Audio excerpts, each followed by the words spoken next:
Did you actually know that the moment your dog jumps onto your bed and curls up beside you, something starts shifting inside their brain, not just in how they sleep, but in how they see you, your space, and the world when you are not around?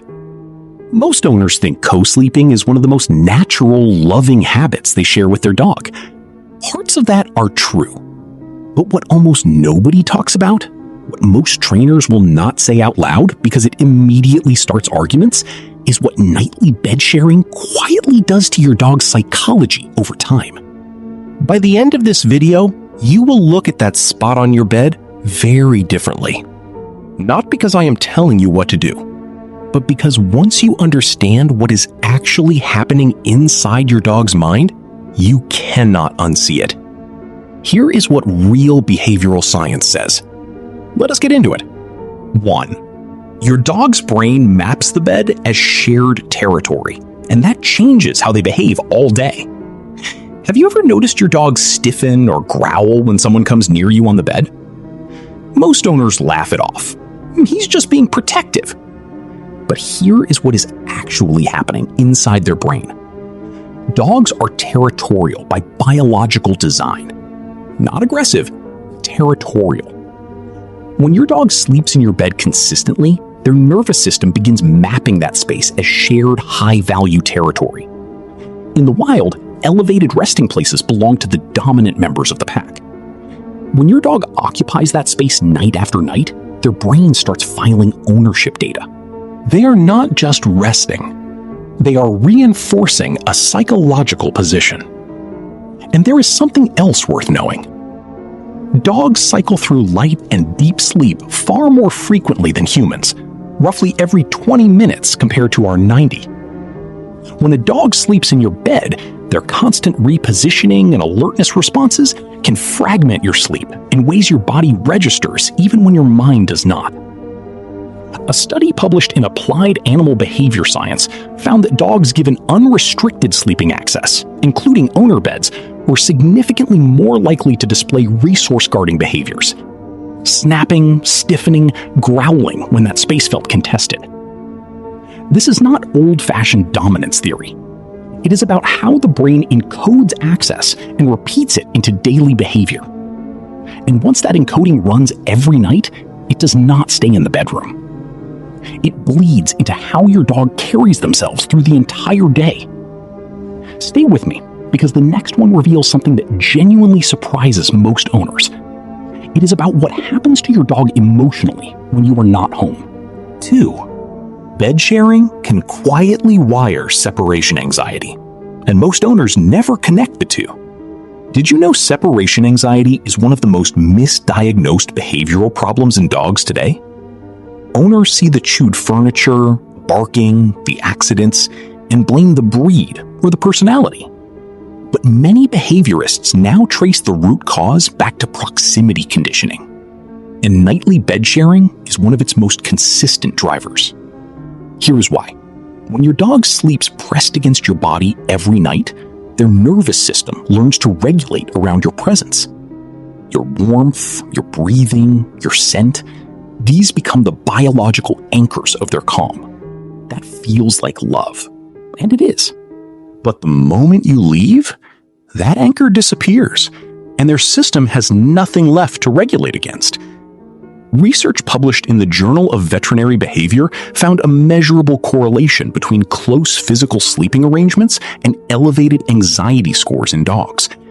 Dogs sleeping in body contact with owners every night showed significantly higher cortisol reactivity during separation than dogs who slept independently. This does not mean every bed-sharing dog falls apart.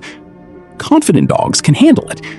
But for dogs already prone to nervousness, and that number is far higher than most owners realize, co-sleeping quietly teaches them that being alone is unbearable.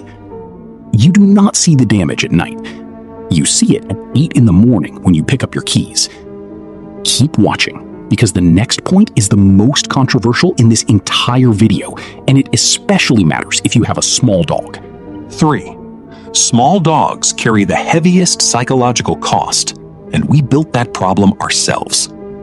Small dog syndrome is a recognized behavioral pattern. Excessive barking, snapping at larger dogs, demanding behavior, and inability to settle, these appear disproportionately in small breeds. And the leading explanation is not genetics. It is how we treat them. Small dogs are carried more, coddled more, and allowed onto beds far more than large breeds. Because they are small, it feels harmless. But the dog's brain does not know its own size. It is processing the same territorial and hierarchical signals as any 80-pound dog would. When a small dog sleeps in your bed every night and rarely navigates the world on its own terms, the brain never builds the behavioral confidence that comes from solving real experiences. What fills that gap is anxiety dressed up as attitude. Dr. Stanley Coren, one of the most cited canine psychologists in the field, has written extensively on how human overindulgence, particularly around sleeping arrangements, rewires the behavioral baseline of small breeds in ways that quietly reduce their quality of life. Not the owner's quality of life, the dog's. Now, here is the other side, because there genuinely is one. 4. The bond research is real, and here is how to read it honestly. A study from Canisius College found that women who slept with their dogs reported better sleep quality and stronger feelings of security than those who slept with human partners or cats. The steady breathing, warmth, and constancy of a dog genuinely lowers human cortisol. And the bond benefit for the dog is real too. Dogs sleeping near their owners show elevated oxytocin, the bonding hormone. That closeness is not just sentiment, it is chemistry. So what is the honest answer? Co-sleeping is not dangerous for every dog, but it is not harmless for every dog either. The dog's temperament, anxiety baseline, breed profile, and whether clear behavioral boundaries exist during waking hours, all of it determines whether the bed is enriching the relationship or slowly eroding the dog's stability. If your dog already shows resource guarding, separation distress, or reactivity when people approach you, co-sleeping is feeding the very patterns making their life harder.